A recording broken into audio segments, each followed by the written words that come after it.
श्री राम।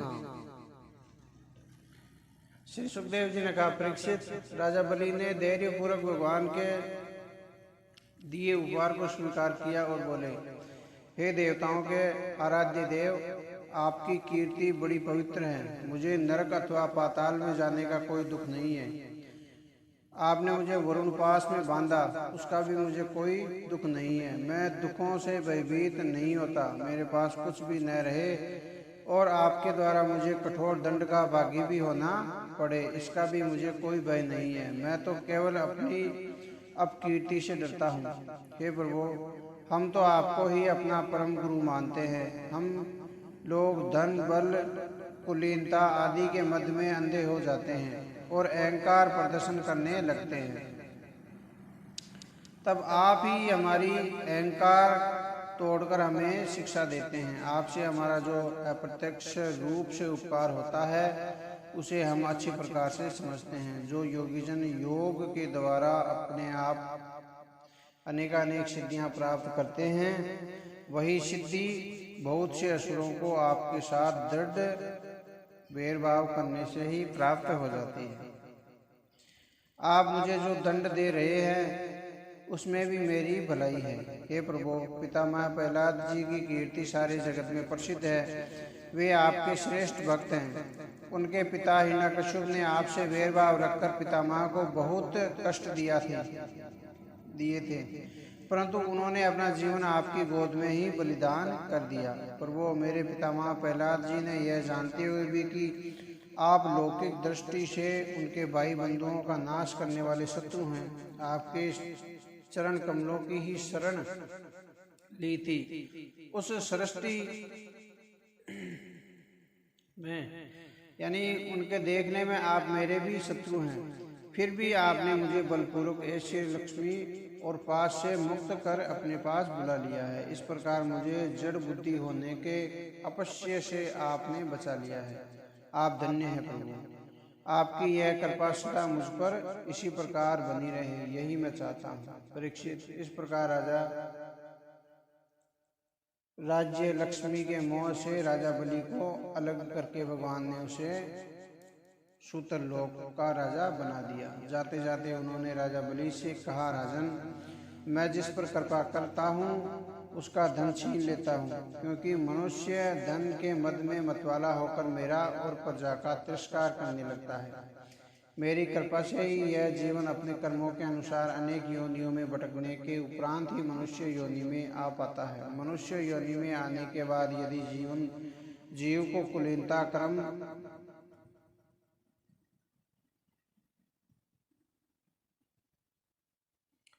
अथवा रूप, विद्या, ऐश्वर्य और धन बल का घमंड न हो तो समझना चाहिए कि उस पर मेरी कृपा है। अभिमान और जड़ता मनुष्य को कल्याण के पथ से अलग थलग कर देती है। जो मेरी शरण में आ जाता है वह इनसे मोहित नहीं होता। राजन, दानवों और दैत्यों के कुल में तुम्हारा यश अमर है। तुमने माया पर विजय प्राप्त की है। इसे जीतना अत्यंत दुष्कर था। इतना दुख भोगने पर भी तुम मोहित नहीं हुए, यह बड़ी बात है। तुम्हारी दृढ़ता देखकर मेरा मन प्रसन्न हो उठा है। तुमने अपना सत्य मार्ग नहीं छोड़ा, अपना धर्म नहीं छोड़ा। तुमने मेरे जो स्थान दिया था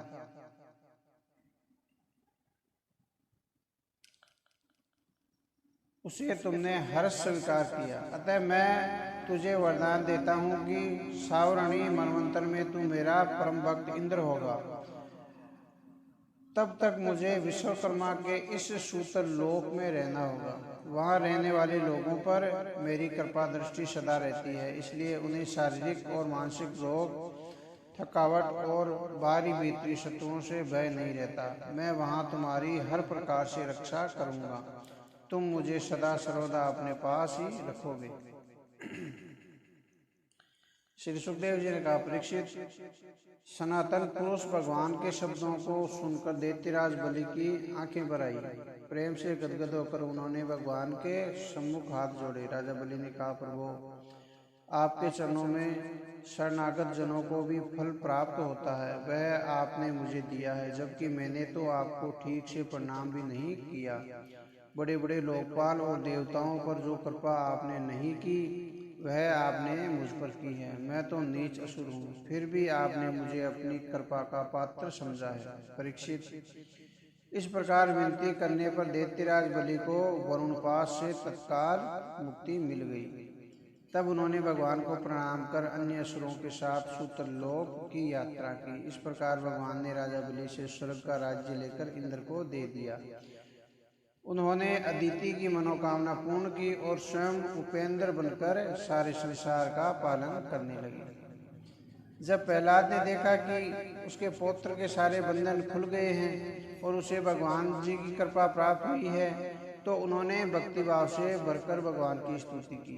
प्रहलाद ने कहा, प्रभु, आपकी कृपा का यह प्रसाद तो कभी ब्रह्मा जी, शंकर जी और लक्ष्मी जी को भी प्राप्त नहीं हुआ, तब दूसरों की बात ही क्या। आपने मेरे पुत्र और असुरों की रक्षा का भार लेकर हम पर बड़ी कृपा की है। हम लोग तो जन्म से ही दुष्ट और कुमार्गी हैं। हम पर आपकी ऐसी कृपा की, आप हमारे द्वारपाल बन गए। आपने अपनी योग माया से ही त्रिभुवन की रचना की है। आप सर्वज्ञ, सर्वात्मा और समदर्शी हैं। आपकी लीलाएं बड़ी विचित्र हैं। आप अपने भक्तों से प्रेम करते हैं और उनकी मनोकामनाएं पूर्ण करते हैं। हम आपके आभारी हैं। भगवान ने कहा, पुत्र प्रहलाद, तुम्हारा कल्याण हो। अब तुम भी सूतरलोक में जाओ और वहां अपने पुत्र बलि के साथ आनंद पूर्वक रहो। वहां रहते हुए तुम्हें अपने जाति भाइयों के सुख की कामना करनी चाहिए। वहां तुम मुझे सदैव हाथ में गदा लिए खड़ा देखोगे। मेरे दर्शन मात्र से ही तुम्हारे सभी कर्म बंधन कट जाएंगे। परीक्षित, प्रहलाद जी ने सभी दैत्यों के साथ भगवान का अभिवादन किया और उनकी परिक्रमा करके सूतरलोक की यात्रा की। उस समय ब्रह्मावादी ब्राह्मणों की सभा में बैठे हुए गुरु शुक्राचार्य से भगवान ने कहा, ब्रह्मन, आपका शिष्य जो यज्ञ कर रहा था वह अभी तक अपूर्ण है। इसे आप पूर्ण कर दीजिए, क्योंकि कर्म करने से जो भूल चूक हो जाती है उसे ब्राह्मण ही पूरा करते हैं। शुक्राचार्य ने कहा, राजन, भगवान, जो व्यक्ति अपने समस्त कर्मों को आपके ही चरणों में समर्पित करके अनुष्ठान करता है, उसके कार्यों में त्रुटि कैसे रह सकती है। आपके नाम कीर्तन मात्र से सारी त्रुटियां सुधर जाती है, तभी आपकी आज्ञा का उल्लंघन मैं कैसे कर सकता हूँ। मनुष्य के लिए सबसे अधिक कल्याणकारी मार्ग आपकी आज्ञाओं का पालन करना ही है। परीक्षित, भगवान श्री हरि की आज्ञा के अनुसार शुक्राचार्य जी ने अन्य ब्रह्म ऋषियों के साथ मिलकर यज्ञ को पूर्ण किया। उसके बाद सभी ने मिलकर सर्वशक्तिमान वामन भगवान को उपेंद्र के पद पर अभिषिक्त किया। इंद्र ने उन्हें अपने विमान पर बैठाया और उन्हें अपने साथ स्वर्ग को ले गया। परीक्षित, इस लीला को सुनने से मनुष्यों के सारे पाप नष्ट हो जाते हैं। भगवान की लीलाएं अनंत हैं, उनकी महिमा अपार है। जो भी उन्हें जानने का प्रयत्न करता है वह मानव पृथ्वी के परमाणुओं को गिनता है। मंत्र दृष्टा वशिष्ठ ने वेदों में कहा है कि ऐसा पुरुष न कभी हुआ, न कभी न है और न होगा जो भगवान की महिमा का पार पा सके। वामन भगवान के चरित्र को श्रवण करने से मनुष्य को परम गति प्राप्त हो जाती है। राजा परीक्षित ने कहा, मुनिवर, भगवान की लीलाएं तो अद्भुत है। उन्होंने अपनी योग माया से एक बार मत्स्य अवतार धारण करके बड़ी सुंदर लीला की थी। कृपया मुझे उस आदि अवतार की कथा सुनाए। सर्वशक्तिमान होने पर भी भगवान ने क्रमबंध में बंधे हुए इस लोक निंदित जीव की योनि क्यों ग्रहण की। सूत जी बोले, शौनकादि ऋषियों, जब राजा परीक्षित ने श्री सुखदेव जी से भगवान के मत्स्य अवतार की कथा सुनने की जिज्ञासा प्रकट की, तब श्री सुखदेव जी ने प्रसन्नता के साथ भगवान के मत्स्य अवतार की कथा सुनाई। श्री सुखदेव जी ने कहा, परीक्षित, भगवान सभी जीवों के जन्मदाता है, परंतु वे गो, ब्राह्मण, देवता, साधु, वेद, धर्म, भक्त और अर्थ की रक्षा के लिए विभिन्न शरीर धारण करके अपनी लीला किया करते हैं, परंतु उन प्राणियों में प्रवेश करके उनके बुद्धि गति गुणों से छोटे बड़े नहीं हो जाते। वे वास्तव में सभी प्राकृतिक गुणों से रहित हैं, वे निर्गुण हैं, पर लोक कल्याण के लिए वे साकार जीव का रूप धारण करते हैं। परीक्षित, पिछले कल्प के अंत में ब्रह्मा जी के सो जाने के कारण जब प्रलय हुआ तब समस्त भूलोक समुद्र में डूब गया था। नींद के कारण वेद ब्रह्मा जी के मुख से निकल पड़े। तभी उनके पास रहने वाले हैग्रीव नामक दैत्य ने योग बल से उन्हें चुरा लिया। उन वेदों को हैग्रीव से वापस छीनने के लिए ही भगवान ने मत्स्य अवतार लिया। परीक्षित, उस समय द्रविड़ देश के सत्यव्रत नाम के एक बड़े उदार एवं भगवान के भक्त राजर्षि केवल जल पीकर तपस्या कर रहे थे। वे विवस्वान यानी सूर्य के पुत्र थे। भगवान ने उन्हें व्यवस्था मनु बना दिया। एक दिन की बात है कि वे राजश्री करतमाला नदी में जल से तर्पण कर रहे थे। उसी समय एक छोटी सी मछली उनकी अंजलि में आ गई। सत्यव्रत ने अंजलि में आई हुई मछली को जल के साथ फिर से नदी में डाल दिया। तब उस मछली ने बड़ी करुणा के साथ सत्यव्रत से कहा, राजन, आप बड़े दयालु हैं। आप जानते हैं कि जल में रहने वाले जंतु अपनी जाति वालों को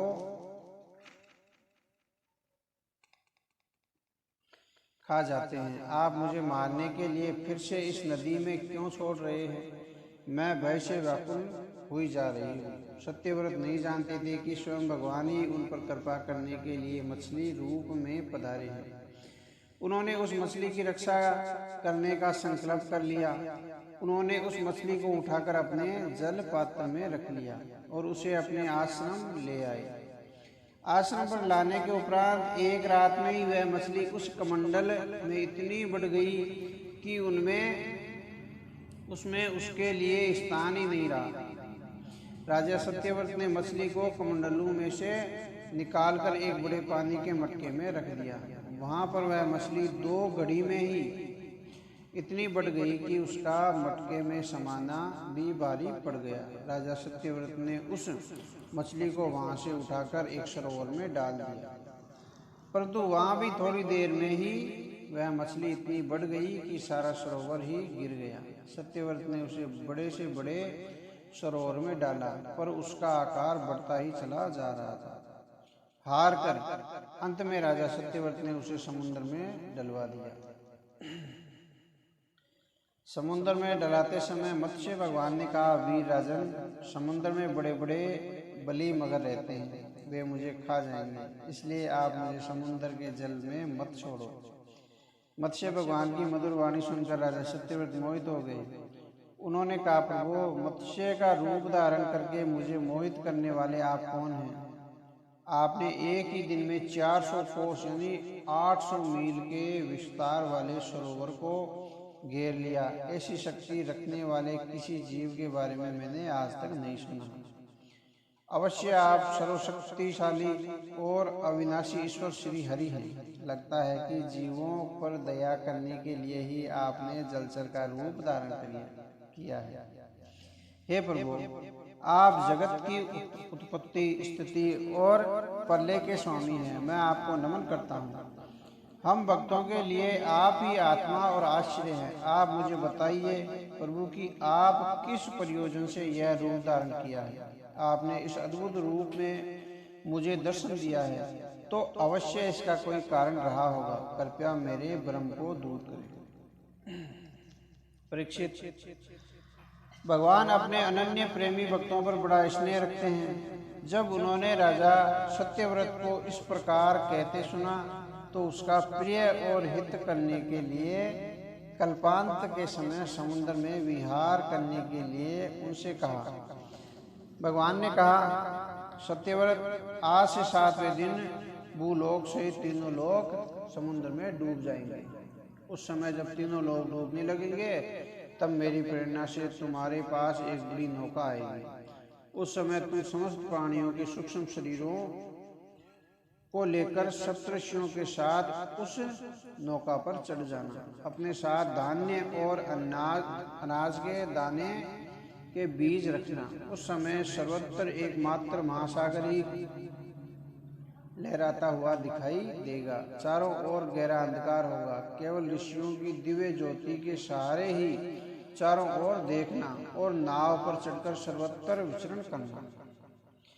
मन में किसी प्रकार का भी क्लेश, विकलता और भय मत लाना। जब प्रचंड झंझावात के कारण नाव डगमगाने लगेगी तब मैं वहां आऊंगा। उस समय वासुकी नाग के द्वारा तुम उस नौका को मेरे सींग से बांध लेना। सत्यव्रत, जब तक ब्रह्मा जी की रात रहेगी तब तक मैं ऋषियों के साथ तुम्हें उस नाव में बैठाकर ढोता रहूंगा। उस समय तुम जो भी प्रश्न करोगे मैं उसका उत्तर दूंगा। मेरे उपदेश से तुम्हारे हृदय में परब्रह्मा की वास्तविक महिमा उदय हो जाएगी और तुम ठीक प्रकार से उसे समझ जाओगे। ऐसा कहकर भगवान अंतर्ध्यान हो गए। परीक्षित, राजर्षि सत्यव्रत उषा के आसन पर पूर्व की ओर मुख करके बैठ गए और मत्स्य रूप भगवान का चिंतन करने लगे। 7 दिन बाद प्रलय काल आ गया। समुद्र ने अपनी मर्यादा छोड़ दी। आकाश से प्रलयंकारी भयानक मेघ तेज वर्षा करने लगे। देखते देखते सारी पृथ्वी डूबने लगी। तभी राजा सत्यव्रत ने एक विशाल नौका को अपनी ओर आते देखा। तब वे धान्य तथा अन्य बीजों को लेकर सप्तऋषियों के साथ उस पर सवार हो गए। सप्तऋषियों ने बड़े प्रेम से राजा सत्यव्रत से कहा, राजन, तुम भगवान का ध्यान करो, वे ही हमें इस संकट से बचाएंगे और हमारा कल्याण करेंगे। उनकी आज्ञा से राजा ने भगवान का ध्यान किया। उसी समय उस महान समुद्र में से मत्स्य के रूप में भगवान प्रकट हुए। मत्स्य भगवान का शरीर स्वर्णमयी आभा से मुक्त था, यानी युक्त था, और उनके शरीर का विस्तार 4 लाख कोस का था। उनके मस्तक पर एक बड़ा भारी सींग था। राजा सत्यव्रत ने वासुकी नाग को भगवान के सींग में बांध लिया और भगवान की स्तुति करने लगे। राजा सत्यव्रत ने कहा, हे प्रभु, संसार के समस्त जीव अज्ञान के अंधकार में डूब गए हैं। इसी कारण वे अनेक प्रकार के दुखों से पीड़ित हो रहे हैं। आपकी कृपा से जब वे आपकी शरण में पहुंच जाते हैं तब वे आपको प्राप्त कर लेते हैं। इसलिए हमें संसार के इस बंधन से छुड़ाकर आप हमें मुक्ति प्रदान करें और प्रलय की इस वेला में हमारी रक्षा करें। आप सर्वशक्तिमान हैं, हम आपकी शरण लेते हैं। आप देवताओं के भी पूज्य परमेश्वर हैं। हम ज्ञान प्राप्ति के लिए आपकी शरण में हैं। हमें सद्बुद्धि दीजिए। परीक्षित, जब सत्यव्रत ने भगवान के इस प्रकार प्रार्थना की तब मत्स्यधारी पुरुषोत्तम भगवान ने प्रलय के समुद्र में विहार करते हुए उन्हें आत्म तत्व का उपदेश दिया। सभी ने जो उस समय नाव में उपस्थित थे उस उपदेश को ग्रहण किया।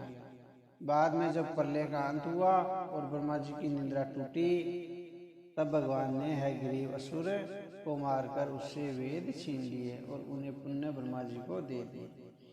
भगवान की कृपा से राजा सत्यव्रत ज्ञान विज्ञान से युक्त होकर इस कल्प में वैश्वत मनु बने।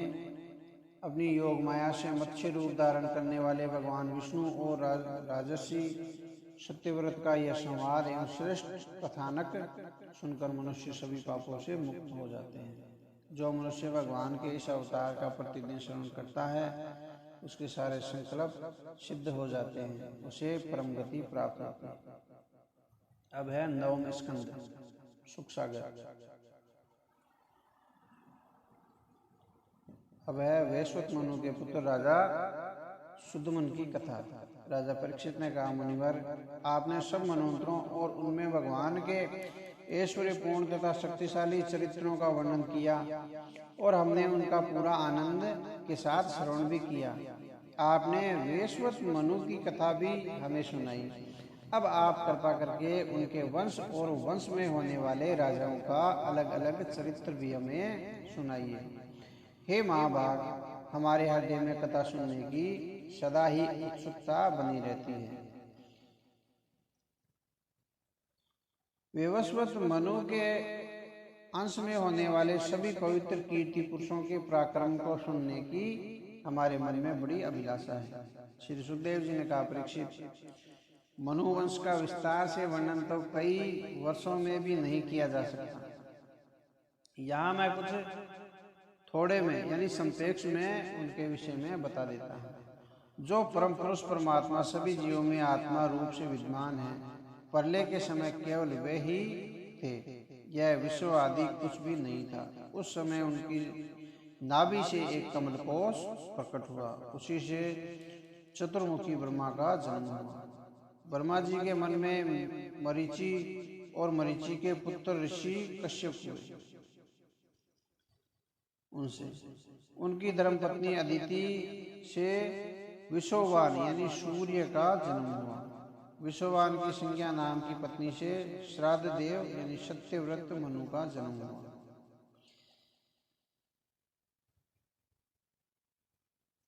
परम मनस्वी श्राद्ध देव की पत्नी श्रद्धा के गर्भ से 10 पुत्र हुए।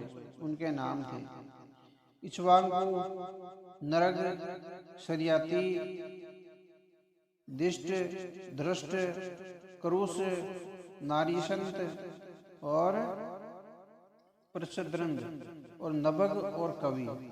परीक्षित, वेश्वत मनु पहले संतानहीन थे। उस समय महर्षि वशिष्ठ जी ने उनसे संतान प्राप्ति के लिए मित्रावरुण नाम का यज्ञ कराया। यज्ञ के प्रारंभ में मनु की पत्नी श्रद्धा ने केवल दूध ही पीकर साधना की। श्रद्धा ने यज्ञ के तो होता के पास जाकर कन्या प्राप्ति की याचना की। तब होता द्वारा यह यज्ञ में आहुति डालने पर श्रद्धा को इला नाम की कन्या प्राप्त हुई। उसे देखकर मनु का मन प्रसन्न नहीं हुआ। उन्होंने गुरु वशिष्ठ जी से कहा, मुनिवर, आप लोग तो ब्रह्मवादी हैं। आपका कर्म इस प्रकार विपरीत फल देने वाला कैसे हो गया? यानी पुत्र की कामना की और पुत्री हो गई। वशिष्ठ जी ने यह सुनकर जान लिया कि होता ने विपरीत आहुति दी है। इस पर उन्होंने कहा, राजन, होता के विपरीत संकल्प से ही ऐसा हुआ है। यानी होता उनकी पत्नी का नाम था। फिर भी अपने तप के प्रभाव से मैं तुम्हें श्रेष्ठ पुत्र दूंगा। परीक्षित, परम यशस्वी वशिष्ठ जी ने ऐसा सोचकर इला नाम की कन्या को ही पुरुष बना देने के लिए भगवान नारायण की स्तुति की। सर्वशक्तिमान भगवान श्री हरि ने संतुष्ट होकर उस कन्या को सुदुमन नामक पुत्र बना दिया। एक बार की बात है कि राजा सुदुमन आखेट के लिए अपने कुछ मंत्रियों के साथ वन में गए। वहां वे धनुष बाण लेकर एक हिरण का पीछा करने लगे। उस वन में भगवान शंकर अपनी धर्मपत्नी पार्वती जी के साथ विहार करते हुए रहते थे। उस क्षेत्र में प्रवेश करते ही सुदुमन को लगा कि वह फिर से स्त्री बन गया है और उसका घोड़ा भी घोड़ी बन गया है। साथ ही उसके सभी अनुचर भी स्त्री बन गए हैं। वे सभी हैरानी से एक दूसरे का मुख देखने लगे। राजा परीक्षित ने पूछा, मुनिवर, उस क्षेत्र में ऐसा विचित्र गुण कैसे आ गया? कृपया मेरी जिज्ञासा को शांत कीजिए। श्री सुखदेव जी ने कहा, परीक्षित, एक बार बहुत से ऋषि मुनि उस क्षेत्र में गए। उस समय अंबिका देवी वस्त्रहीन होकर श्री शंकर जी की गोद में लेटी हुई थी। ऋषियों को सहसा आया देखकर उन्होंने उठकर वस्त्र धारण कर लिए। उन्हें उस समय बड़ी लज्जा आ रही थी। ऋषियों ने भगवान शंकर को विहार करते देखा तो वे वहां से मुंह फेर कर चले गए और नर नारायण के आश्रम पर चले गए। उस समय भगवान शंकर ने अंबिका की लज्जा को दूर करने के लिए कहा, प्रिय, मेरे सिवाय जो भी मनुष्य इस क्षेत्र में आएगा वह स्त्री बन जाएगा। परीक्षित, तभी से कोई पुरुष उस क्षेत्र में नहीं जाता, परंतु अब सुदुमन स्त्री हो गए थे। वे स्त्री बने अपने अनुचरों के साथ इधर उधर विचरने लगे। उसी समय चंद्रपुत्र शक्तिशाली बुद्ध ने अपने आश्रम के पास बहुत सी स्त्रियों से घिरा सुदुमन को देखा। वह उस पर मोहित हो गया। उसने उसे आश्रम में बुला लिया। बुद्ध के रूप को देखकर स्त्री बने सुदुमन की इच्छा उसे पाने की होने लगी। दोनों ने गंधर्व विवाह कर लिया। कुछ दिनों बाद सुदुमन ने पुरुरवा नाम के पुत्र को जन्म दिया। उधर जब मनु को पता चला कि सुदुमन फिर से स्त्री बन गया है, तो उन्होंने वशिष्ठ जी से प्रार्थना की। सुदुमन की दशा सुनकर वशिष्ठ जी को बड़ा दुख हुआ। उन्होंने भगवान शंकर की आराधना की। उनकी आराधना से भगवान शंकर ने प्रसन्न होकर वशिष्ठ जी का, वशिष्ठ तुम्हारा यह यजमान 1 महीने तक पुरुष रहेगा और 1 महीने तक स्त्री। इस अवस्था में ही सुदुमन कुमार पृथ्वी का पालन करेगा। भगवान शंकर के वरदान से सुदुमन पृथ्वी का पालन इसी प्रकार से करने लगी। परंतु प्रजा उनका अभिनंदन नहीं करती थी। उनके 3 पुत्र हुए, उत्कल, गय और विमल। वे सब दक्षिणापथ के राजा हुए। बहुत दिनों के बाद उनकी उम्र वृद्धावस्था को प्राप्त हो गई। उन्होंने अपने पुत्र को यानी पुरुरवा को अपना राज्य सौंप दिया और वह स्वयं तपस्या करने वन में चले गए। श्री सुखदेव जी ने कहा, परीक्षित, जब सुदुमन तपस्या करने वन में चले गए, तब व्यवस्थ मनु ने पुत्र की कामना से यमुना तट पर बैठकर 100 वर्ष तक तपस्या की। तब उन्हें श्री हरि की कृपा से अपने ही समान बलशाली 10 पुत्रों की प्राप्ति हुई। उनमें इक्ष्वाकु सबसे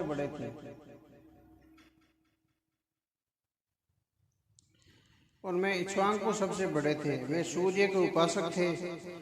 उनसे सूर्य वंश चला।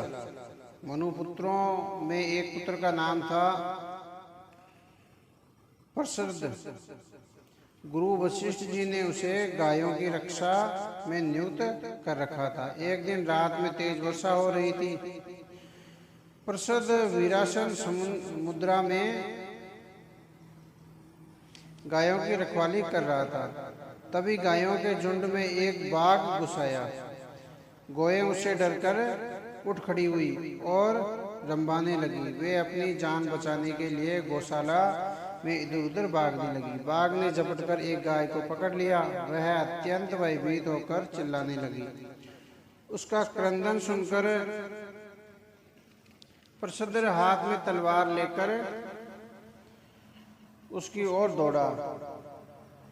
रात के गहन अंधकार में वह ठीक से देख नहीं पा रहा था। उसने बाघ को मारने के लिए तेजी से तलवार चलाई। तलवार के वार से गाय की गर्दन और बाघ का कान कट गया। बाघ वहां से भाग गया। प्रातः काल होने पर प्रसद ने देखा कि उसने गाय को मार डाला है। इससे उसे बड़ा दुख हुआ।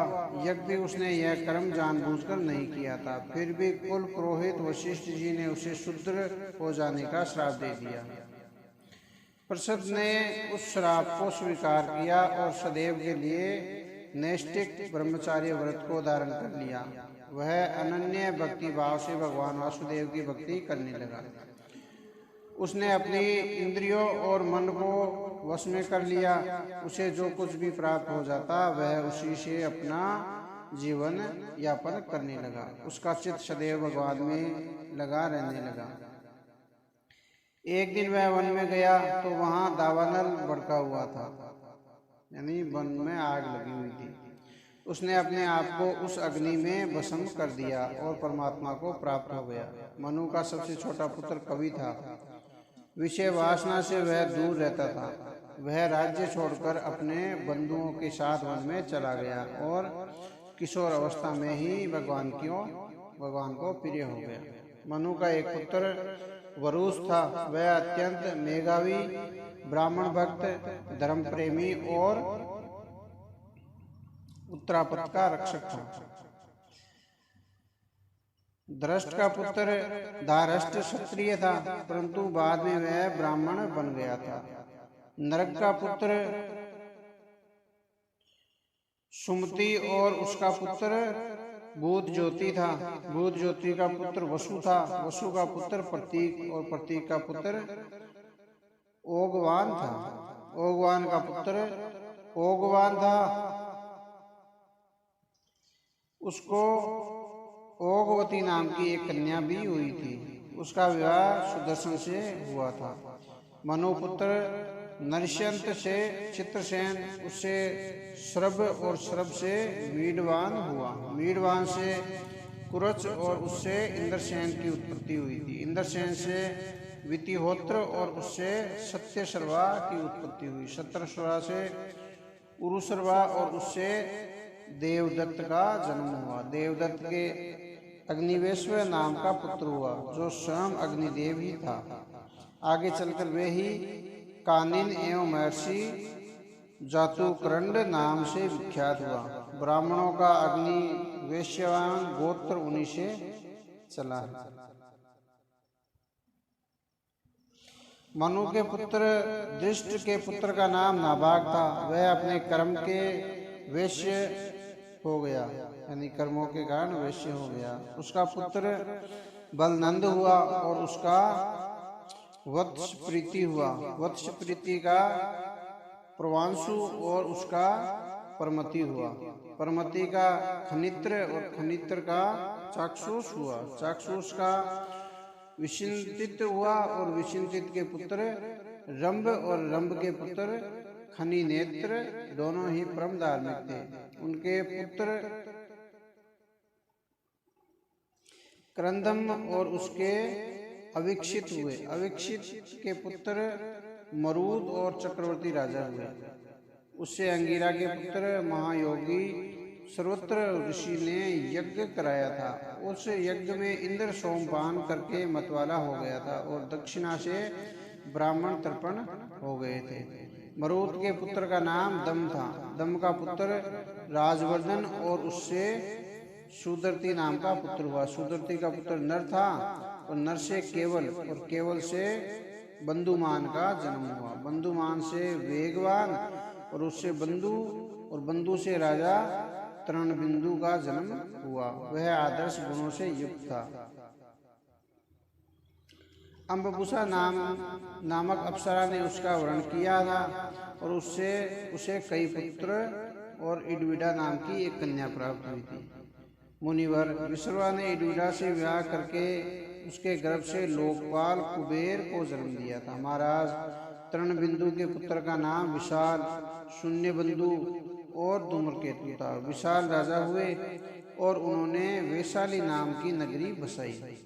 विशाल का पुत्र हेमचंद्र और हेमचंद्र से धूम्रास और उससे संयम हुआ। संयम से कर्षासुर और देवज नाम के दो पुत्र हुए। कर्षासुर के पुत्र का नाम सोमदत्त था। उसने अश्वमेध यज्ञ करके यज्ञपति भगवान की आराधना की थी और उत्तम गति प्राप्त की थी। सोमदत्त का पुत्र हुआ सुमिति और सुमिति का पुत्र हुआ जन्मेजय। ये सभी तरणबिंदु की कीर्ति को बढ़ाने वाले थे। श्री सुखदेव जी ने कहा, परीक्षित, मनुपुत्र राजा सरियाती वेदों का विद्वान था। उसकी एक सुंदर कन्या थी जिसका नाम सुकन्या था। एक बार राजा सरियाती अपनी पुत्री सुकन्या के साथ घूमते घूमते चवन्य ऋषि के आश्रम पर जा पहुंचे। सुकन्या अपनी सखियों के साथ वन में घूमने लगी। उसने एक स्थान पर दीमकों की एकत्रित की हुई मिट्टी का एक ऊंचा ढेर देखा। उस मिट्टी में से जुगनू की तरह दो ज्योतियों को छंदों में से दिखाई पड़ रही थी। भाग्य की कुछ ऐसी प्रेरणा हुई कि सुकन्या ने एक कांटे से उन दोनों ज्योतियों यानी बिंबों को भेद दिया। उससे उन छेदों में से बहुत सा रक्त बहने लगा। उसी समय राजा शरियाती के सैनिकों का मलमूत्र रुक गया और उनकी बेचैनी बढ़ने लगी। राजा शरियाती ने चिंतित होकर उनसे पूछा कि कहीं उन्होंने चवन्य ऋषि का कोई अनर्थ तो नहीं कर दिया है। सैनिकों ने तो स्पष्ट इनकार कर दिया, परंतु सुकन्या ने डरते डरते कहा, पिताश्री, मुझसे कुछ अपराध अवश्य हुआ है। मैंने अनजाने में 2 ज्योतियों को कांटे से बेध दिया है। अब उन छेदों में से रक्त बह रहा है। राजा शरियाती घबरा गए। उन्होंने पता लगाया तो उस मिट्टी के ढेर में चवन्य मुनि स्वयं समाधि लगाए बैठे थे और सुकन्या ने भूल से उनकी आंखों को बेध दिया था। राजा शरियाती ने वहां जाकर चवन्य ऋषि की स्तुति की और उन्हें प्रसन्न किया। चवन्य ऋषि उस मिट्टी के ढेर से उठ खड़े हुए और अपने वस्त्र झाड़कर राजा से बोले, मैं बूढ़ा और जर्जर हो चुका हूँ। तुम्हारी कन्या ने मेरी आंखों की ज्योति भी छीन ली है। अब मैं किसके सहारे अपना जीवन चला पाऊंगा? तुम्हारी पुत्री ने यह अपराध किया है, उसे तुम मेरी सेवा के लिए छोड़ दो।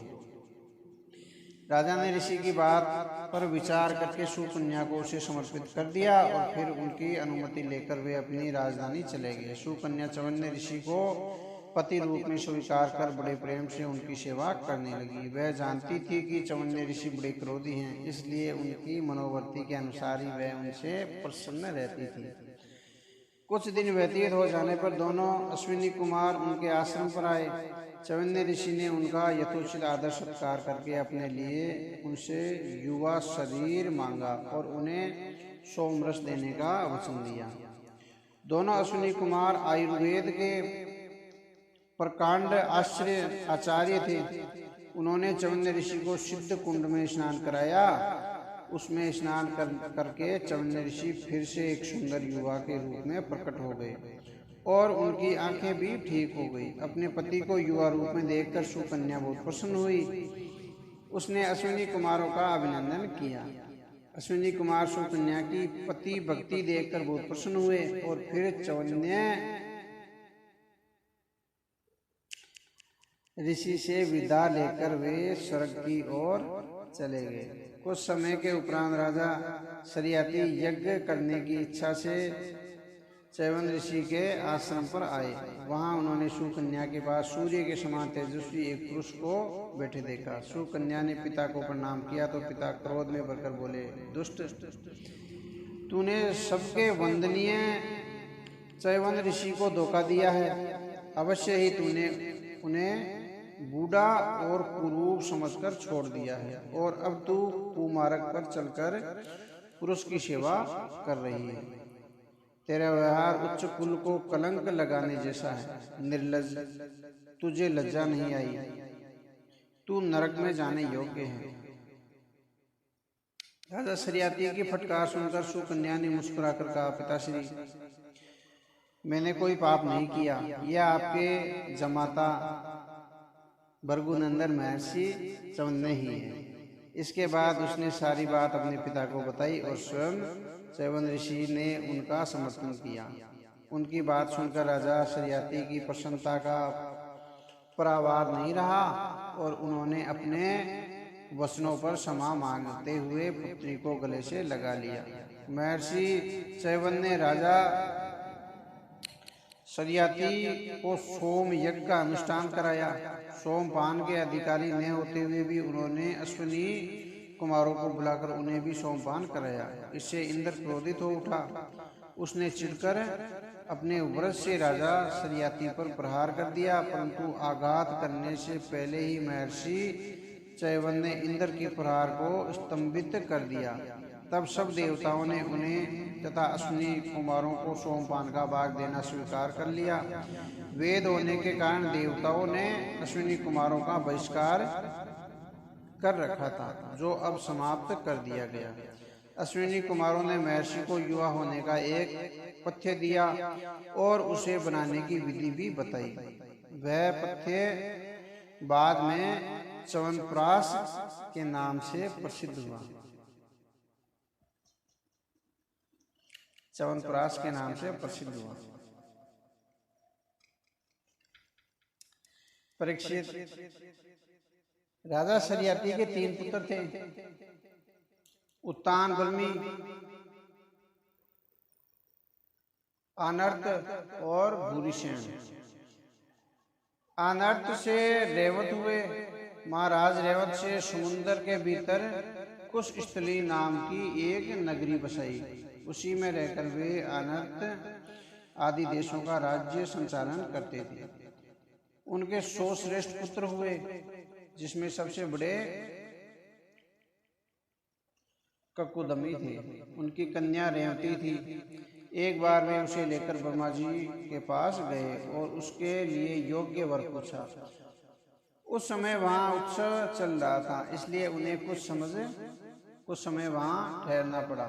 उत्सव के समाप्त होने पर ब्रह्मा जी ने मुस्कुराकर उनसे कहा, महाराज, तुमने इस कन्या के वर के लिए जिन लोगों के बारे में सोच रखा था, वे सब तो काल के गाल में चले गए। अब उनके पुत्र पौत्र नातियों आदि की तो बात ही क्या है, उनके गोत्र भी सुनाई नहीं पड़ते हैं। इस बीच में 27 चतुर्युगी का समय बीत चुका है। इसलिए तुम जाओ, पृथ्वी पर भगवान नारायण के अंशावतार महाबली बलदेव जी विद्यमान हैं। उन्हें ही तुम अपनी इस कन्या को समर्पित कर दो। राजा कुकुदमी ने ब्रह्मा जी का आदेश मानकर ब्रह्मा जी की प्रदक्षिणा की और अपने नगर को लौट आए। वहाँ उनके वंशजों का कहीं पता नहीं था। वहाँ पर द्वारका नगरी बसी थी। राजा ने अपनी पुत्री रेवती को परम बलशाली बलदेव जी को सौंप दिया और स्वयं तपस्या करने नर नारायण के आश्रम बद्रिकाश्रम चले गए। ये समय क्यों बीता? क्योंकि वो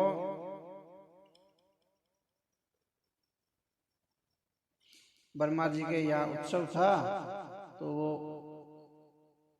ये समय जल्दी निकल गया। श्री सुखदेव जी ने कहा, परीक्षित, मनु के पुत्र नभग का पुत्र नाभाग था। वह दीर्घ काल तक ब्रह्मचर्य का पालन और वेदों का अध्ययन करके वन से लौटा, तो उसके भाइयों ने पिता के अलावा उसे भी नहीं दिया, कुछ भी नहीं दिया।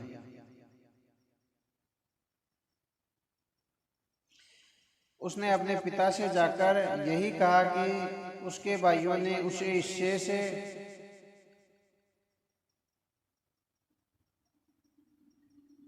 हिस्से में आपको ही कुछ दिया है। उसके पिता ने कहा कि उसे उनकी बात नहीं माननी चाहिए। फिर भी यदि तुम्हारे मन में उसके प्रति कोई दुर्भावना नहीं है, तो तुम अंगिरस गोत्र के ब्राह्मणों के पास जाओ। वे इन दिनों एक बड़ा भारी यज्ञ कर रहे हैं। वे हर छठे दिन अपने क्रम में श्रुति कर देते हैं। तुम उन महात्माओं के पास जाकर उन्हें वैष्णव देव संबंधी 2 सूक्त बता दो। जब वे स्वर्ग जाने लगेंगे तो यज्ञ से बचा हुआ अपना सारा धन तुम्हें दे देंगे। अपने पिता के कहने पर नाभाग उनके पास गया और उनसे वैसा ही किया जैसा पिता ने बताया था, और उन आंगिरस गोत्री ब्राह्मणों ने स्वर्ग जाते समय अपना सारा धन उसे दे दिया। जब नाभाग उस धन को लेने गया, तब उत्तर दिशा में एक काले रंग का पुरुष वहां आया और बोला, इस यज्ञ भूमि में जो बचा हुआ है वह धन सब मेरा है। नाभाग ने कहा, ऋषियों ने यह धन मुझे दिया है, अतः यह मेरा है। उस पुरुष ने कहा, इसका निर्णय तुम्हारे पिता करेंगे। नाभाग ने अपने पिता के पास जाकर सारा वृत्तांत सुनाया।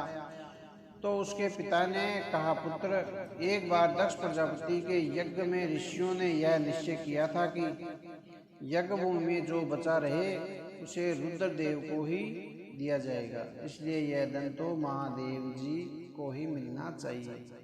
नाभाग ने वापस जाकर उस काले पुरुष को आदर के साथ प्रणाम किया और कहा, हे महादेव, मेरे पिता ने कहा है कि यज्ञ भूमि की सभी वस्तुएं आपकी हैं। मुझसे जो अपराध हुआ है, आप उसे कृपया क्षमा करें। तब भगवान रुद्र ने कहा, वत्स, तुम्हारे पिता ने धर्मानुकूल निर्णय दिया है और तुमने भी सत्य कहा है। मैं तुमसे बहुत प्रसन्न हूँ। मैं तुम्हें ब्रह्म तत्व का ज्ञान देता हूँ। यहाँ बचा हुआ जो अंश है वह भी मैं तुम्हें देता हूँ, इसे स्वीकार करो। इतना कहकर सत्य प्रेमी भगवान रुद्र अंतर्ध्यान हो गए। जो मनुष्य प्रातः और सायंकाल एकाग्रचित होकर इस कथा का श्रवण करता है वह प्रतिभाशाली वेदज्ञ होकर अपने आत्म स्वरूप को जान लेता है। परीक्षित, इसी नाभाग के पुत्र थे अम्बरीश। वे भगवान के बड़े भक्त थे और धर्मात्मा थे। ब्रह्मा श्राप भी उनका कुछ नहीं बिगाड़ सकता था। परीक्षित ने श्री सुखदेव जी से राजा अम्बरीश की कथा सुनने की जिज्ञासा प्रकट की, तो उन्हें राजा अम्बरीश की कथा को इस प्रकार सुनाया। परीक्षित, राजा अम्बरीश बड़े भाग्यवान थे। उन्हें भगवान श्री हरि का प्रेम प्राप्त हुआ था। भगवान ने उनकी रक्षा के लिए अपने अद्भुत शक्तिशाली सुदर्शन चक्र को वहां नियुक्त किया था। राजा अम्बरीश सातों द्वीपों के स्वामी थे और उन्हें अतुलनीय ऐश्वर्य प्राप्त था, फिर भी उनमें उनका जरा भी मोह नहीं था। भगवान श्री कृष्ण और उनके भक्तों में ही उनका मन रमा रहता था। उन्होंने अपने सारे कर्म भगवान के श्री चरण कमलों में अर्पित कर रखे थे। उन्होंने सरस्वती के तट पर बड़ी बड़ी दक्षिणा वाले अनेकों अश्वमेध यज्ञ किए थे।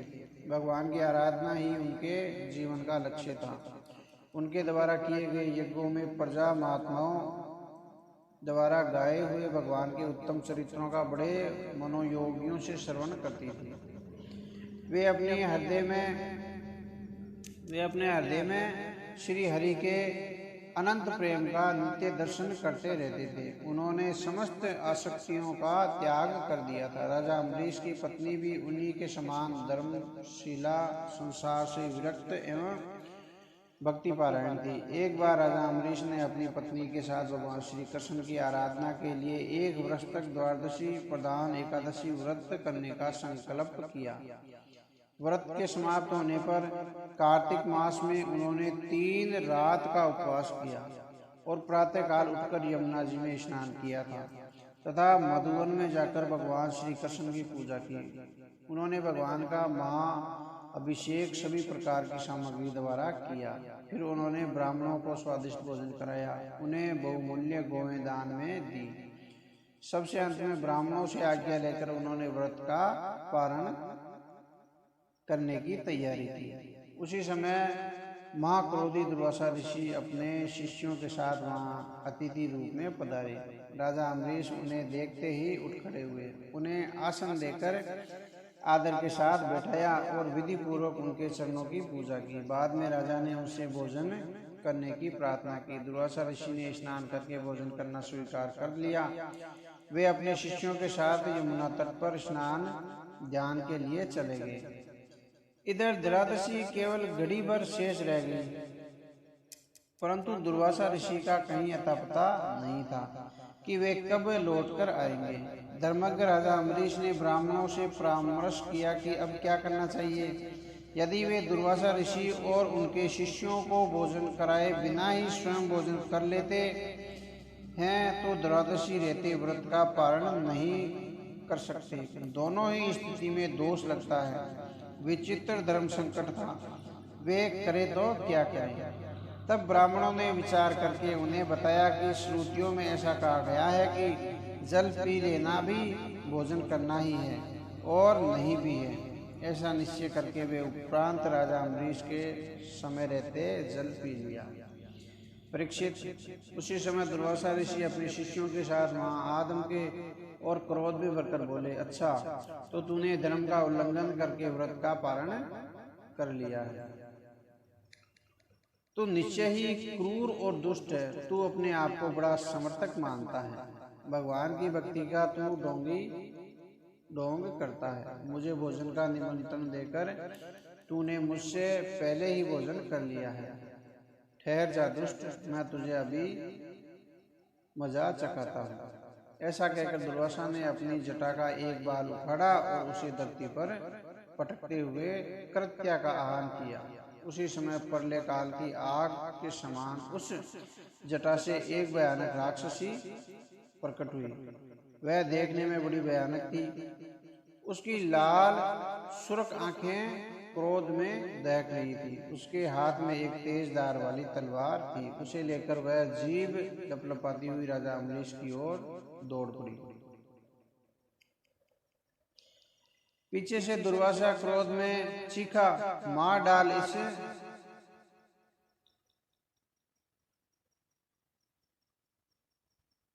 यानी मार डाल इसे कथातीत भगत को। वह राक्षसी जैसे ही राजा अम्बरीश के पास आई और उसने अपनी तलवार उसे मारने के लिए उठाई तो राजा अम्बरीश बिना विचलित हुए हाथ जोड़कर उसके सामने खड़े हो गए।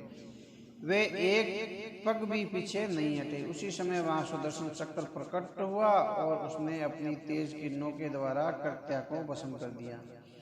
उसे भस्म करके वह सुदर्शन चक्र दुर्वासा की ओर बढ़ा। उसे अपनी ओर आते देख दुर्वासा ऋषि पलटकर भाग खड़े हुए। भगवान का चक्र भी उनके पीछे पीछे भागने लगा। दुर्वासा ने चक्र को अपने पीछे आते देखा तो वे प्राणों के भय से घबरा गए। वे तेजी से दौड़ते हुए पहले रक्षा के लिए ब्रह्मा जी के पास गए, परंतु ब्रह्मा जी ने उनसे कह दिया कि वे सुदर्शन चक्र से उनकी रक्षा नहीं कर सकते। वहां से वे भगवान शंकर जी के पास पहुंचे, किंतु उन्होंने भी अपनी असमर्थता प्रकट कर दी और कहा कि जिनका यह सुदर्शन चक्र है वे ही इससे उनकी रक्षा कर सकते हैं। दुर्वासा जी वहां भागकर वैकुंठ लोक में भगवान श्री हरि के पास जाकर उनके चरणों में गिर पड़े और सुदर्शन चक्र से रक्षा की प्रार्थना करने लगे। उन्होंने कहा, हे अनंत, हे प्रभु, आप विश्व के जीवनदाता हैं। मैं अपराधी हूँ, आपसे क्षमा मांगता हूँ, मेरी रक्षा कीजिए। मैंने आपके भक्त का अपराध किया है, आप मुझे उससे बचाइए। भगवान श्री हरि ने कहा, दुर्वासा जी, क्रोध मनुष्य का सबसे बड़ा शत्रु है। मैं तो सदैव अपने भक्तों के वश में रहता हूँ, मुझे जरा भी स्वाधीनता प्राप्त नहीं है। मेरे सीधे साधे भक्तों ने मेरे हृदय को अपने हाथ में कर रखा है। वे मुझसे प्यार करते हैं तो मैं उससे प्यार करता हूँ। अपने भक्तों का आश्रय मैं ही हूँ। उनकी रक्षा और सुख समृद्धि का दायित्व तो मेरे कंधों पर है। मैं उन्हें छोड़कर न तो अपने आप को चाहता हूँ और न अपनी पत्नी श्री लक्ष्मी को। जो लोग मेरी शरण में हैं, मैं उनके अहित की बात कैसे कर सकता हूँ। दुर्वासा जी, मैं आपसे और क्या कहूँ। मेरे प्रेमी भक्त तो मेरे हृदय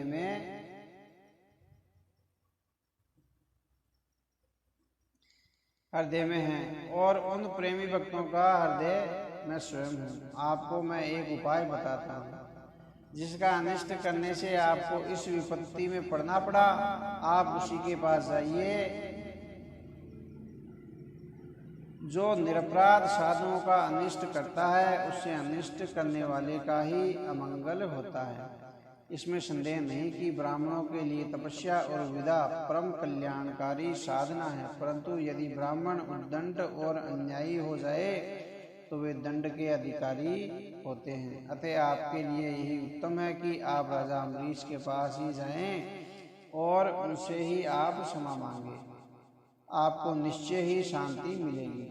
परीक्षित, भगवान के वचनों को सुनकर दुर्वासा ऋषि सुदर्शन चक्र की ज्वालाओं से दग्ध होते हुए राजा अम्बरीश के पास आए। श्री सुखदेव जी ने कहा, परीक्षित, दुर्वासा जी ने राजा अम्बरीश के पास जाकर उनके चरण पकड़ लिए। राजा अम्बरीश ने कठिनाई से अपने चरणों को छुड़ाया और सुदर्शन चक्र की ओर हाथ जोड़कर बोले, हे प्रभु, आप तो स्वयं अग्नि स्वरूप हैं। आप ही परम सूर्य देव हैं। समस्त नक्षत्र मंडल के अधिपति चंद्रमा भी आप ही हैं। समस्त पंचभूतों और इंद्रियों के रूप में आप ही सर्वत्र विद्वान हैं। हे हजार दांतों वाले सुदर्शन चक्र देव, मैं आपको नमन करता हूँ। आप कृपया दुर्वासा जी की रक्षा कीजिए। आप ही परमात्मा के तेज हैं और समस्त लोगों के रक्षक हैं। आप ही समस्त धर्मों की मर्यादा के रक्षक हैं और अधर्म का नाश करने वाले हैं। आपकी गति मन के वेग से भी तेज है और आपके कर्म अद्भुत हैं। मैं बार बार आपकी स्तुति करता हूँ। कृपया इन ब्राह्मण देवता को आप क्षमा कर दीजिए और मेरे मन में इनका अहित करने की किंचित भी चाह नहीं है। हे सुदर्शन चक्र, यदि मैंने कुछ भी दान किया है, यज्ञ किया है, अपने धर्म का पालन किया है, मेरे वंश में लोग ब्राह्मणों को ही अपना आराध्य देव समझते रहे हैं, अथवा यदि मन वचन कर्म से मैंने भगवान श्री हरि से किंचित भी प्रेम किया हो तो आप दुर्वासा जी की जलन को शांत कर दें। आप कृपया मुझ पर प्रसन्न हो। परीक्षित, जब राजा अम्बरीश ने सुदर्शन चक्र की इस प्रकार स्तुति की तो सुदर्शन चक्र अंतर्ध्यान हो गया और दुर्वासा जी की दाहक जलन शांत हुई। अब दुर्वासा ऋषि सुदर्शन की अग्नि से मुक्त हो गए तो उनकी जान में जान आई।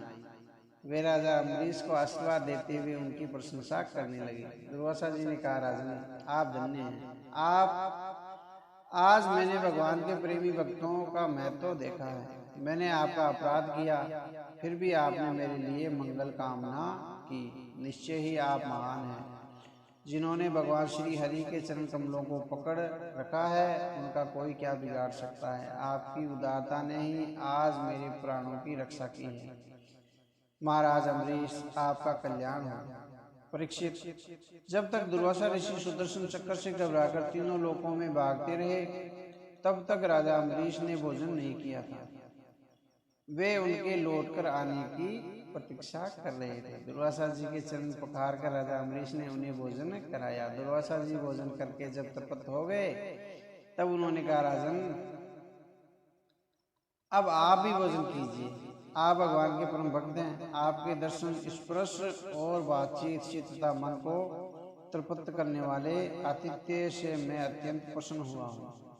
जब तक यह पृथ्वी है, तब तक आपका चरित्र अमर रहेगा।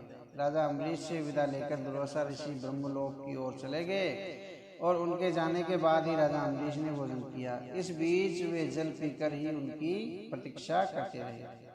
परीक्षित, राजा अम्बरीश ने अपने कर्मों के द्वारा पर ब्रह्मा परमात्मा श्री भगवान में पूर्ण भक्ति भाव से अपने प्रेम में श्री वृद्धि की थी। उस भक्ति भाव से उन्होंने ब्रह्मलोक तक के सभी भोगों को नरक के समान तुच्छ माना था। उन्होंने अपने जीवन के अंतिम भाग में अपने ही समान भक्त पुत्रों पर राज्य का भार छोड़ दिया और स्वयं तपस्या करने वन में चले गए। वहीं पर उन्होंने संसार से मुक्ति प्राप्त की। जो भी इस पवित्र अध्याय को स्मरण करता है, वह भगवान का भक्त हो जाता है।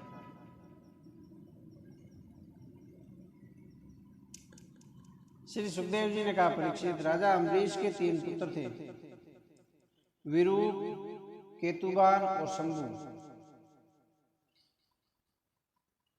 विरूप से प्रसदस्व हुआ, उससे रथितर हुआ, रथितर से संतानहीन था, रथितर संतानहीन था। वंश परंपरा की रक्षा के लिए उसने अंगिरा ऋषि से प्रार्थना की। उन्होंने ब्रह्म तेज द्वारा उनकी पत्नी से कई पुत्र उत्पन्न किए। वे सभी अंगिरस कहलाए। रथितर वंशियों में से ही श्रेष्ठ पुरुष कहलाए। क्षत्रिय और ब्राह्मण दोनों ही गोत्रों से इनका संबंध था। परीक्षित, ऐसा कहा जाता है कि एक बार मनु जी की छींक से उन्हें एक संतान प्राप्त हुई। क्योंकि वह उनकी नासिका से निकली थी, इसलिए उनका नाम इक्ष्वाकु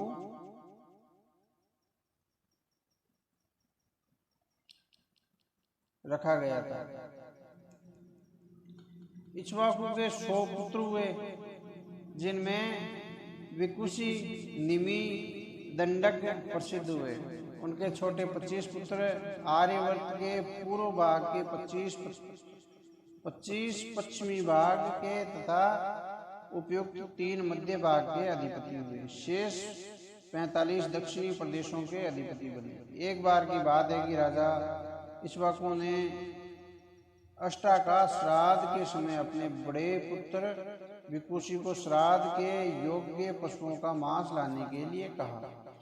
विकुशी वन में गया और उसने वहां बहुत से पशुओं को मार डाला। वह बहुत थक गया था, उसे भूख भी जोरों की लग गई थी। वह जानते हुए भी कि श्राद्ध के लिए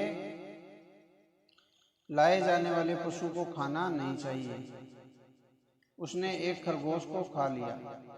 बाकी बचा मांस लाकर उसने अपने पिता को दे दिया। इक्ष्वाकु ने जब अपने गुरु से श्राद्ध करने के लिए कहा तो उसने उस मांस को देखकर कहा कि यह तो दूषित है और श्राद्ध के योग्य नहीं है। परीक्षित, गुरु के कहने पर इक्ष्वाकु को अपने पुत्र की करतूत का पता चल गया।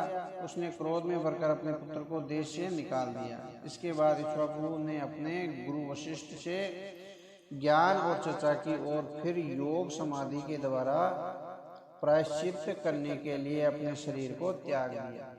पिता के स्वर्गवासी हो जाने का समाचार सुनकर विकुशी वापस अपनी राजधानी लौट आया। उसने राजपद प्राप्त कर पृथ्वी का शासन किया। वह संसार में ससाद के नाम से प्रसिद्ध हुआ। विकुशी के पुत्र का नाम पुरंजय था। उसे इंद्रवाह और ककुस्त भी कहते थे। ये नाम उसके कर्मों के कारण पड़े थे। सतयुग के अंत में देवताओं और दानवों का घोर संग्राम हुआ था। उसमें देवताओं की पराजय हुई। तब उन्होंने पुरंजय को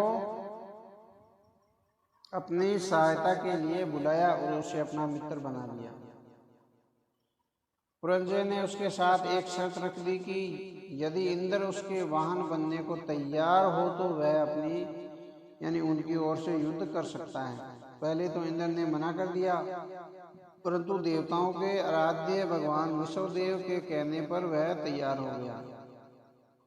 उसने एक शक्तिशाली बैल का रूप धारण कर लिया। भगवान विष्णुदेव ने पुरंजय को अपनी शक्ति और अस्त्र शस्त्र से लैस कर दिया। वह बैल बने इंद्र के कंधे पर चढ़कर बैठ गया। युद्ध प्रारंभ हुआ। देवताओं ने पश्चिम की ओर से दानवों के नगर को घेर लिया। वीर पुरंजय और दैत्यों के मध्य घोर संग्राम हुआ। पुरंजय ने अपने सामने पड़ने वाले दैत्यों को अपने बाणों से बेध कर यमलोक पहुंचा दिया। उसके प्रलयंकाली बाणों ने प्रहार से दैत्यों की सेना छिन्न भिन्न कर दी। दैत्यों का साहस जाता रहा। वे रणभूमि छोड़कर भाग गए, अपने अपने घरों में जा घुसे। पुरंजय ने उसका नगर, धन, ऐश्वर्य आदि जीतकर इंद्र को सौंप दिया। इसी कारण की उसने पुर जीता था। उसे यानी उस राजा ने पुर जीता था, उसे पुरंजय कहा गया। बैल के कंधे पर कमूद पर बैठने के कारण उसे ककुस्त कहा जाता है और इंद्र को अपना वाहन बनाने के कारण इंद्रवाह कहा जाता है। पुरंजय के पुत्र का नाम अनेना था। उसके पुत्र का नाम पृथु था। पृथु का पुत्र हुआ विषवरंदी और उसका पुत्र हुआ चंद्र। चंद्र का पुत्र हुआ योनाश्व। योनाश्व का पुत्र हुआ सावस्त, जिसने सावस्तीपुरी बसाई। सावस्त का पुत्र हुआ बृहदस्व और उसका पुत्र हुआ कुवलसावय। यह बड़ा बलशाली और पराक्रमी था। इसने उन्तक ऋषि को प्रसन्न करने के लिए अपने 21,000 पुत्रों को साथ लेकर दुंदु नामक दैत्य का वध किया था। इसी से इसे दुंदुमार भी कहा जाने लगा। दुंदु दैत्य इतना भयंकर था कि वह अपने मुख से आग बुला करता था, जिससे बड़े बड़े वन कुछ ही देर में राख हो जाते थे।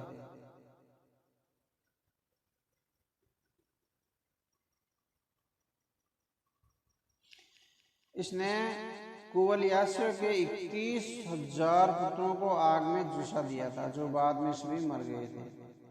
उनमें केवल 3 ही बचे थे। वे थे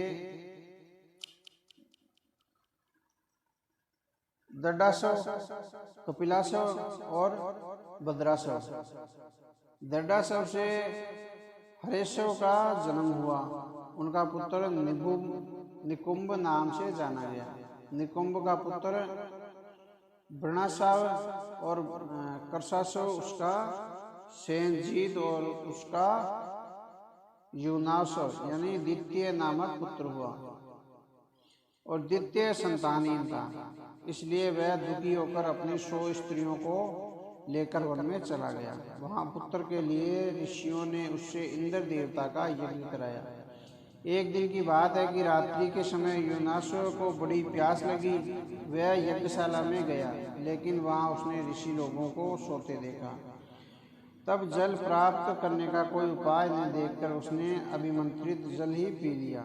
प्रातः होने पर जब ऋषियों ने पुत्र उत्पन्न करने वाले जल से खाली हुए कलश को देखा तो वे चिंता में पड़ गए।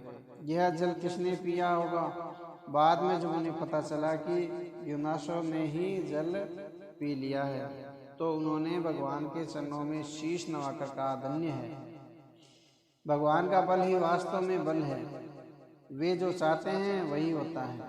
समय आने पर यूनासो की दाहिनी कोख में दर्द की लहर उठी और उसकी कोख फाड़कर एक बालक का जन्म हुआ। उसे रोते देखकर ऋषियों को चिंता हुई कि यह बालक किसका दूध पिएगा। इस पर इंद्र ने उससे कहा, तुम लोग चिंता मत करो, यह मेरा दूध पिएगा। और ऐसा कहकर उसने अपनी तर्जनी उंगली उसके मुंह में डाल दी। बालक दूध पीने लगा। इंद्र ने उस बालक का नाम मानदाता रखा, जो आगे चलकर चक्रवर्ती सम्राट हुआ। देवताओं और ब्राह्मणों के प्रसाद से यूनासो की मृत्यु नहीं हुई। वह तपस्या करके अपने जीवन से मुक्त हो गया और ब्रह्मधाम को चला गया। मानदाता अथवा से रावण आदि दस्यु भयभीत रहते थे। मानदाता ने भगवान की कृपा प्राप्त करके 7 द्वीपों का शासन किया। वे आत्मज्ञानी थे। उन्होंने बड़ी बड़ी दक्षिणा वाले यज्ञ संपन्न कराए थे और स्वयं प्रकाश सर्वात्मा तथा इंद्रियतीत प्रभु की आराधना की थी। जहाँ से सूर्य उदय होता है और जहाँ वह अस्त होता है, वह सारा भूभाग मानदाता के ही अधिकार में था। राजा मानदाता की पत्नी ससबिंदु की पुत्री अति सुंदर थी। उसका नाम बिंदुमती था। उसके गर्भ से 3 पुत्र उत्पन्न हुए थे, पुरुकुत्स, अम्बरीश, ये दूसरे हैं, और योगी मुचुकुंद।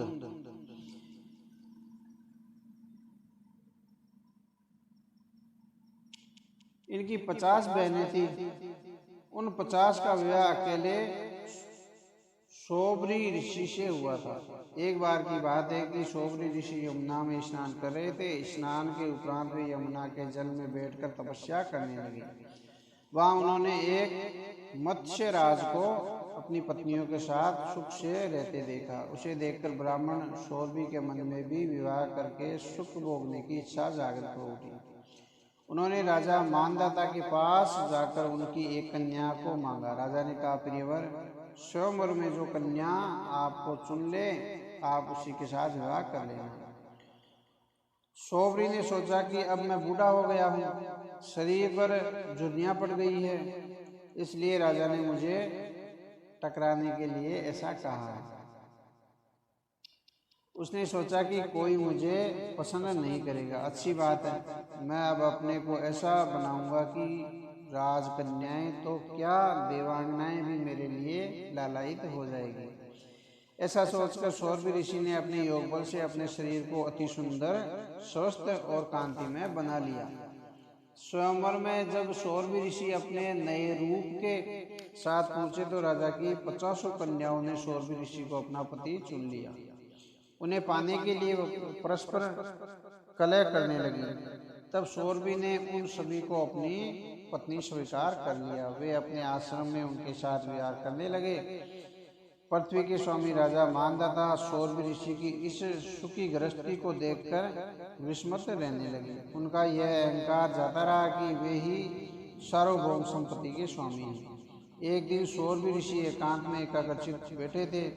तभी उन्होंने सोचा कि जल में एक मत्स्य राज को विहार करते देखकर उन्होंने दीर्घ काल से संचित अपने ब्रह्म तेज को नष्ट कर डाला। यह अंधपतन नहीं है तो क्या है? मोक्ष की इच्छा रखने वाले व्यक्ति को भोगी प्राणियों का साथ कदापि नहीं करना चाहिए। उसे एकांत में एकाग्रचित होकर भगवान श्री हरि का स्मरण करना चाहिए। उसे ऐसे साधु पुरुषों का संग करना चाहिए जिनका मन सदैव सर्व शक्तिमान परमात्मा में लगा रहता है। विषयों में बुद्धि लगने से मन अनेकों इच्छाओं से गिर जाता है जो कभी पूरी नहीं होती। उनकी तृप्ति असंभव है। मेरा मन लोक परलोक की माया के वशीभूत होकर इस संसार चक्कर में फंस गया है। इस प्रकार विचार करके शौरवी ऋषि काफी दिनों तक घर में ही रहे।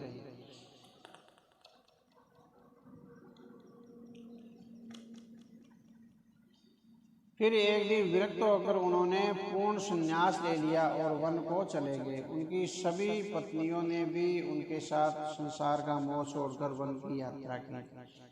वन में जाकर शौरवी ऋषि ने घोर तपस्या की और स्वयं को समाधि में लीन करके अपने प्राण तत्व को परमात्मा में लीन कर लिया। परीक्षित, उनकी पत्नियों ने भी अपने पति के समान ही अपने प्राण तत्व को आध्यात्मिक अग्नि में लीन कर लिया। जय श्री राम। भगवद गीता कथा कालिकर। श्री राम श्री राम श्री राम।